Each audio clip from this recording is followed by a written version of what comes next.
आज जो हमारे साथ खास मेहमान जुड़ रहे हैं वो है रेलिगेयर ब्रोकिंग के अजीत मिश्रा। अजीत जी, वेलकम टू ईटी नाउ स्वदेश। बहुत बहुत स्वागत है आपका और आपकी राय लेना जल्द ही शुरू करेंगे। इससे पहले एक मार्केट चेक भी ले लेते हैं अजीत जी। देखिए, मार्केट की बात करें तो अच्छा रिबाउंड आज के मार्केट में नजर आ रहा है। अभी देखें तो देखिए निफ्टी 50 में 160 अंकों की मजबूती हमें नजर आ रही है और 24,000 के लेवल्स भी अभी क्रॉस होते हुए हमें नजर आ रहे हैं। दिन के जो है हाई लेवल पर अभी कारोबार करता हुआ हमें नजर आ रहा है। निफ्टी बैंक में भी देखिए 420 अंकों की बढ़त अच्छी हमें नजर आ रही है। आईटी थोड़ा गिरा हुआ है आज भी, लेकिन कल के मुकाबले थोड़ी सी कम जो है गिरावट देखने को मिल रही है। साथ ही मिड कैप की भी बात करें तो अच्छी बढ़त यहाँ पर देखने को मिल रही है। सेक्टर्स की तरफ एक नजर डालें तो देखिए जून महीने के लिए ऑटो सेल्स के डेटा भी आने शुरू हो गए हैं, तो ऑटो सेक्टर में कहीं ना कहीं उस वजह से भी एक मजबूती हमें नजर आ रही है। सपोर्ट बाजार को भी मिलता हुआ दिख रहा है। Nifty, media, realty, FMCG, consumption, इन तमाम सेक्टर्स में अच्छी तेजी हमें नजर आ रही है। मेटल, फार्मा और आईटी, ये तीन सेक्टर्स ऐसे हैं जहां हमें इस वक्त गिरावट देखने को मिल रही है।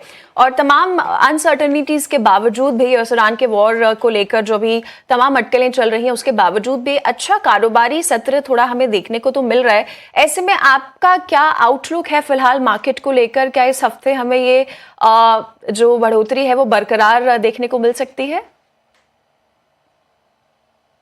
शुक्रिया गुरप्रीत। बिल्कुल, देखिए यहाँ पे जिस तरीके से हम देख रहे हैं मार्केट में इंडेक्स को, अगर आप देखेंगे तो ऑलमोस्ट करीब 2 हफ्ते हो गए हैं कि एक रेंज, एक दायरे में हम इंडेक्स को ट्रेड करते हुए देख रहे हैं, जहाँ पे कि 24,200 और 23,800 इसी बैंड में आपको इंडेक्स ट्रेड करता हुआ नजर आ रहा है। कल एक्सपायरी डे पे, मंथली एक्सपायरी डे पे आपने ऑलमोस्ट लोअर बैंड को रीटेस्ट किया था और उसको रिस्पेक्ट करते हुए आज के सेशन में एक अच्छी बड़ा रिकवरी दोबारा से देखने को मिल रही है। बट इंडेक्स में एक ट्रेंड अनफोल्ड होने के लिए आपको 24,200 का दायरा जब आप क्रॉस करेंगे तब जाके आपको 24,400, 600 जो कि नेक्स्ट हर्डल होने वाले हैं, उन एरियाज के पास आप पहुंचेंगे। इन सब के बीच में जैसे आपने बताया कि आईटी में प्रेशर है। देखिए, सबसे जो इंपॉर्टेंट हो जाता है कि आपके दो बड़े सेक्टर्स बैंकिंग और आईटी, इसकी परफॉर्मेंस कैसे रहती है उसके बेसिस पे आप मोमेंटम देखते हैं। उसके अलावा कुछ एक हैवी वेट्स हैं across sectors like Reliance, ITC, इनकी परफॉर्मेंस कैसी रहती है ये भी काफी इंपॉर्टेंट रहता है। तो वहां पे थोड़े से मिसक्लूज है कि बैंकिंग नो डाउट काफी ज्यादा स्ट्रेंथ दिखा रहा है और एंटिसिपेशन है जब तक कि 57,000 के लेवल्स बैंकिंग में होल्ड है तब तक वो पॉजिटिव टोन बरकरार रहेगा। बट वहीं पे अगर आईटी की बात करें तो आईटी में गिरावट का सिलसिला रुक नहीं रहा है। कल के सेशन में एक अच्छी गिरावट, शार्प गिरावट रही और आज भी हम देख रहे हैं कि कुछ एक स्टॉक्स जो कि प्रेशर के अंदर ट्रेड कर रहे हैं। तो ये सब देखते हुए मुझे लगता है कि इंडेक्स में जो मूव रहने वाला है वो ग्रेजुअल रहेगा, अप मूव। जब तक कि 23,800 इंटेक्ट है, मेरे हिसाब से आपको पॉजिटिव बायस को बरकरार रखना चाहिए, बट मोमेंटम आपको मिसिंग रहेगा। तो यहाँ पे आपको करना क्या है, आपको sector specific, stock specific approach रखनी है। सो बारिंग आईटी और एफएमसीजी, दूसरे सेक्टर्स में आपको अपॉर्चुनिटी ढूंढनी है। जैसे हमने बात की बैंकिंग की, जहां पे की स्ट्रेंथ है। उसके अलावा थीम्स स्पेसिफिक हम बात करें, फार्मा, डिफेंस, यहाँ पे स्ट्रेंथ नजर आ रही है। इनफैक्ट जो ब्रॉडर मार्केट्स है वहां पे काफी ज्यादा स्ट्रेंथ नजर आ रही है मिड कैप, स्मॉल कैप में। तो अकॉर्डिंगली आपका स्टॉक स्पेसिफिक अप्रोच रहना चाहिए। इंडेक्स जब हम कहें कि दायरे का जब ब्रेकआउट होगा तब जाके एक स्ट्रॉन्ग मोमेंटम देखने को मिलेगा। तब तक रेंज के हिसाब से, जो लेवल्स के हिसाब से आपको प्ले करना है इंडेक्स को। बिल्कुल ठीक। तो सेक्टर स्पेसिफिक और इंडेक्स स्पेसिफिक रणनीति आप बनाकर चलिए।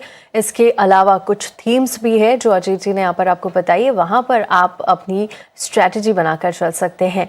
आगे बढ़ेंगे और अब सवाल और जवाब के सिलसिले को शुरू करेंगे। हमारे साथ पहले लाइव कॉलर भी जुड़ गए हैं। मंटू गुप्ता इस वक्त हमारे साथ है। मंटू, बहुत बहुत स्वागत है ईटी नाउ स्वदेश पर। कहाँ से बात कर रहे हैं आप और क्या सवाल है? जी नमस्कार मैडम, मैं बिहार के गया जी से बात कर रहा हूँ। बिल्कुल ठीक, बहुत बहुत स्वागत है। किस तरह का मौसम हो रहा है इस वक्त गया जी में? मैडम, मौसम तो खैर काफी सुस्त है और यहाँ पर लगभग पिछले महीने में 2 बार बारिश दिखाया, उसके बाद तो बारिश हो नहीं रही। बिल्कुल ठीक। देश के काफी सारे हिस्सों में बारिश नहीं हो रही और लगातार हम अपने शोज में भी ये बात डिस्कस कर रहे हैं। फिलहाल मंटू जी बताइए क्या सवाल लेकर आए हैं? मैडम, मैंने लिया था रेल विकास निगम, 500 क्वांटिटी बाय किया था 305 पे। बिल्कुल ठीक। और क्या नजरिया है आपका? नजरिया मैडम मेरा शॉर्ट टाइम का है। शॉर्ट टाइम लेकिन ये काफी टाइम हो चुका है और काफी स्टॉक नीचे जा रहा है धीरे धीरे। बिल्कुल ठीक, बिल्कुल ठीक। चलिए सीधा अजीत जी के पास चलेंगे। सबसे पहले गुड आफ्टरनून अजीत जी, आपने सवाल सुना होगा मंटू जी का। आरबीएनएल के शेयर है इनके पास 305 पे लिया था, 239 पर आ गया है और काफ़ी बड़ा नुकसान, 32,000 से ज़्यादा का नुकसान इन लेवल्स पर होता हुआ। और आरबीएनएल के शेयर की बात करें तो 6 महीने से 1 साल के चार्ट यहाँ पर डिप्रेसिंग ही नज़र आ रहे हैं, क्योंकि काफ़ी टूट चुका है। 33% से ज़्यादा की गिरावट 6 महीने में और करीब 40% 1 साल में टूटता हुआ नज़र आ रहा है। आगे की चाल कैसे नज़र आ रही है और क्या इन्हें सलाह होगी कि इन लेवल्स पर इन्हें शॉर्ट करके यहाँ से निकलना चाहिए लॉस के साथ? शुक्रिया तृप्ति। और तृप्ति, आपने देखिए जैसे बताया कि हर टाइम फ्रेम पे इस स्टॉक में आपने पेन देखा है और अभी भी अनफॉर्चुनेटली कोई साइन नहीं है फॉर डिसाइसिव रिकवरी रिवर्सल। थोड़ा बहुत बीच बीच में बाउंस जरूर आ सकता है due to oversold position, but इनकी बाइंग काफी ऊपर के लेवल की है, करीब 305 310 का जोन। तो मुझे लगता है कि उन लेवल्स को अटेन करना तो अभी काफी मुश्किल होगा, बिकॉज जो हर्डल्स मैं देख पा रहा हूँ, पहला जो बड़ा पड़ाव है करीब 250-55 के पास का, वो अगर क्रॉस करेगा तो 270-75 के लेवल्स बनेंगे। उसको क्रॉस करना थोड़ा सा मुश्किल होगा, बिकॉज वहां पे लॉन्ग टर्म एवरेजेस प्लेस्ड हैं मल्टीपल टाइम फ्रेम्स पे। तो मुझे लगता है कि अभी तो ये होल्ड कर सकते हैं, बट अंडर परफॉर्मेंस सबसे बड़ी बात जो दिखती है। देखिए मार्केट में क्या होता है कि आप जब मार्केट में देख रहे हैं कि इंडेक्स एक दायरे में है, स्टॉक आपका अंडर परफॉर्म कर रहा है, बट वहीं पे अगर आप देखेंगे तो कुछ एक थीम्स हैं, चाहे वो बैंकिंग हो, फार्मा हो, जो कि अपने रिकॉर्ड हाइज के पास हैं। तो इस कंडीशन में डेफिनेटली और पेनफुल होता है अपने स्टॉक को नीचे जाते हुए देखना। तो एक अपॉर्चुनिटी कॉस्ट तो डेफिनेटली है। मेरे हिसाब से अगर एक बार को ये कंफर्टेबल है लॉस लेके शिफ्ट करने की पोजीशन में, तो बैंकिंग में डेफिनेटली कंसिडर कर सकते हैं। जो आपके हैवी वेट्स हैं लाइक एचडीएफसी और आईसीआईसीआई, उनमें स्विच करने का कॉस्ट काफी लंबे टाइम बाद वहां पे ट्रैक्शन देखने को मिला है। और एंटिसिपेशन ये है कि मार्केट में जब भी रिकवरी और एक्सटेंड होगी, जब इंडेक्स में ब्रेकआउट आएगा, तो बैंकिंग लेड हो सकता है वो। तो उसका benefit in private banking measures को जो कि साइडलाइंस पे थे उनको मिलेगा। तो ये एक स्ट्रैटेजी हो सकती है। और अगर इसको होल्ड करते हैं तो अभी के लिए जो रिसेंट स्विंग लो था स्टॉक में, करीब करीब स्टॉक ने 220 के पास का एक लो बनाया था, उसी के स्टॉप लॉस के साथ उनको बने रहना चाहिए और 270-75 के पास दोबारा से पोजीशन को रिव्यू करें। चलिए, तो ये सलाह आती हुई और बैंकिंग स्टॉक्स में भी स्विच करने की सलाह आती हुई। चलिए आगे चलते हैं। एक और लाइव कॉलर हमारे साथ जुड़ गए हैं, प्रभाकर। प्रभाकर, बहुत बहुत स्वागत है आपका 89 स्वदेश पर। पूछिए किस स्टॉक को लेकर क्वेरी है आज आपकी? मेरे नमस्कार। पास प्राज इंडस्ट्रीज के 2000 शेयर्स है जी बाइंग प्राइस है 319। जी, सवाल क्या है? 319। जी, सवाल क्या है प्राज इंडस्ट्रीज को लेकर आपका? होल्ड कर रहे हैं स्टॉक, क्या सलाह चाहते हैं स्टॉक पर? हाँ, अभी मैं काफी समय होल्ड कर रहा हूँ 6 महीने से, तो अभी क्या करो, रुको के निकल जाओ? ठीक है, लॉन्ग टर्म पर्सपेक्टिव या शॉर्ट टर्म के लिए? अभी तो शॉर्ट टर्म 2-3 महीने के लिए। ठीक है प्रभाकर जी, आपको सलाह दिलवा देते हैं एक्सपर्ट से। बात करें अगर प्राज इंडस्ट्रीज की अजीत जी, तो देखिए 319 पे इन्होंने शेयर खरीदा है, 2000 शेयर्स हैं इनके पास। इनकी खरीद भाव से तो ऊपर चला गया है और मुनाफा भी इन्हें हो रहा है। बहुत बहुत बधाई प्रभाकर जी आपको इस मुनाफे के लिए। और डेफिनेटली स्टॉक में देखें तो एक अच्छा मोमेंटम हमें नजर तो आया है पिछले 6 महीनों में। लास्ट 1 ईयर में देखें तो हालांकि टूटा जरूर है शेयर, हाउएवर पिछले लास्ट मंथ में भी अच्छा कारोबार करता हुआ दिख रहा है और आज भी अच्छी तेजी इसमें स्टॉक में नजर आ रही है। ऐसे में शॉर्ट टर्म आउटलुक क्या देंगे अजीत जी आप इन्हें?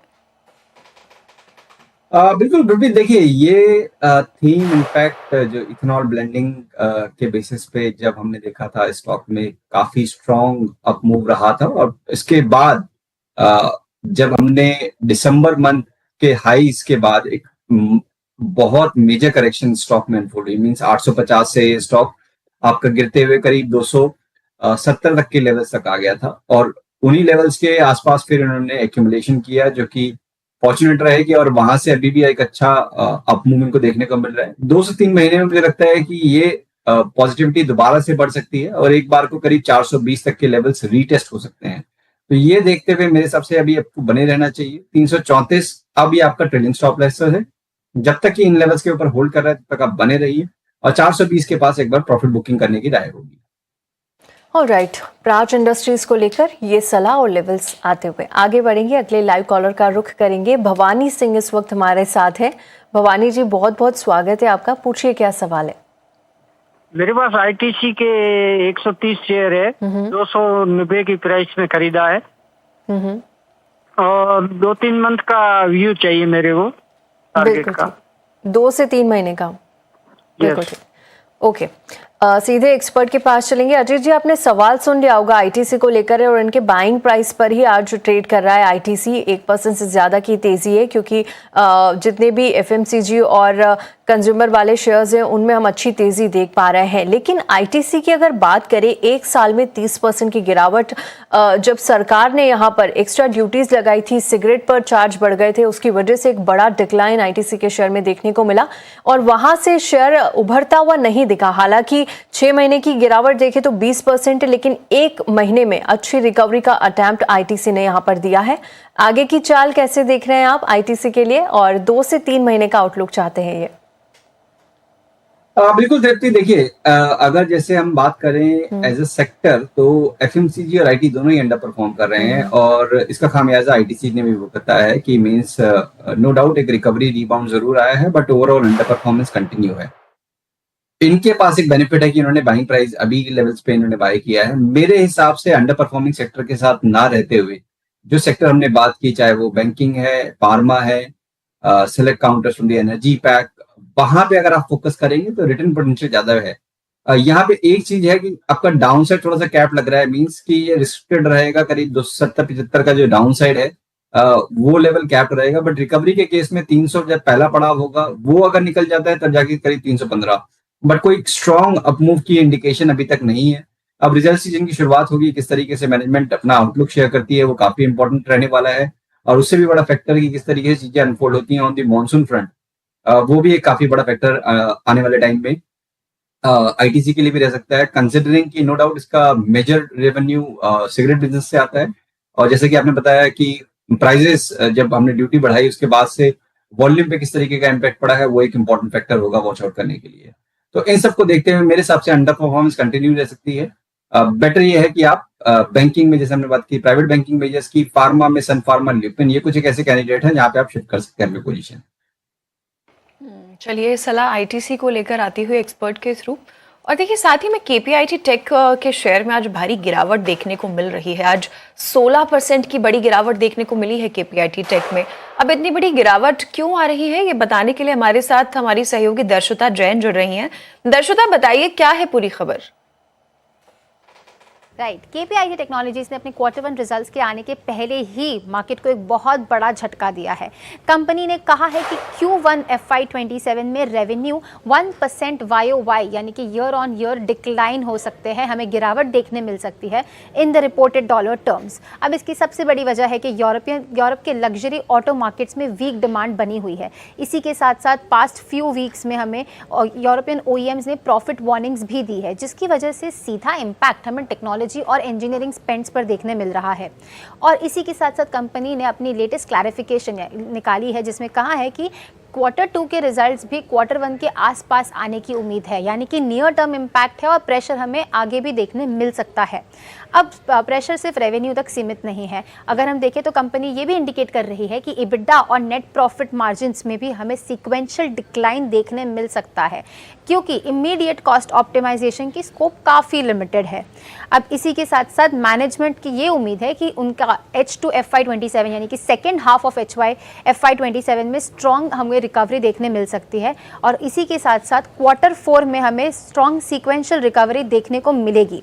अब मार्केट की नज़र इस बात पर होगी कि कंपनी ने अपने FY27 EBITDA मार्जिन गाइडेंस को मेंटेन कर पाती है कि नहीं। कंपनी ने FY27 की गाइडेंस दी थी 20.5 से 21.2% के बीच और इसी के साथ साथ उनका मीडियम टर्म आउटलुक है 22 से 24% का EBITDA मार्जिन गाइडेंस। तो ये मार्केट की सबसे बड़ी नज़र यहाँ रहेगी और इसी के साथ साथ यूरोप की डिमांड रिकवरी कैसे दिख रही है और किस तरह से AI इन्वेस्टमेंट्स कंपनी को मदद कर रही है। लेकिन अगर हम देखें तो ये सारी चीज़ें सिर्फ KPIT तक सीमित नहीं थी, इसके इम्पैक्ट हमें टाटा टेक्नोलॉजीज़ और टाटा एलेक्सी जैसे स्टॉक्स में भी देखने मिले हैं। यानी चैलेंज कंपनी स्पेसिफिक नहीं है, सेक्टर वाइड अब इन्वेस्टर्स की नज़र बनी रहेगी। बिल्कुल, बहुत बहुत शुक्रिया दर्शुता इस पूरी जानकारी के लिए। और जी, केपीआईटी टेक में बिल्कुल गिरावट इस वजह से देखने को मिल रही है, वीकर क्वार्टर वन अपडेट आया है। और अजीत जी, केपीआईटी टेक के चार्ट्स भी अगर हम देखें तो लगातार गिरावट है और आज तो 52 वीक लो भी टच कर लिया है शेयर ने। काफी नुकसान हो रहा है निवेशकों को, ऐसे में काफी टूट रहा है शेयर। लास्ट 1 मंथ के चार्ट्स देख लें, लास्ट 1 ईयर के चार्ट्स देख लें, काफी डाउनवर्ड मोमेंटम स्टॉक में नजर आ रहा है ऑलरेडी। ऐसे में जो इन्वेस्टर स्टॉक को होल्ड कर रहे हैं उनके लिए क्या सलाह रहेगी आपकी? बिल्कुल गुरप्रीत, देखिए ये एक जो बायस होता है कि पास्ट में स्टॉक ने कैसा परफॉर्म किया और हर गिरावट एक बाइंग अपॉर्चुनिटी, देखिए वो चीज आईटी में मेरे हिसाब से अभी आपको नहीं देखनी चाहिए जब तक कि मैनेजमेंट गाइड ना करे कि अब हाँ डिमांड वापस आ गई है और जो स्पेंडिंग है उसमें उनको स्टेबिलिटी दिख रही है।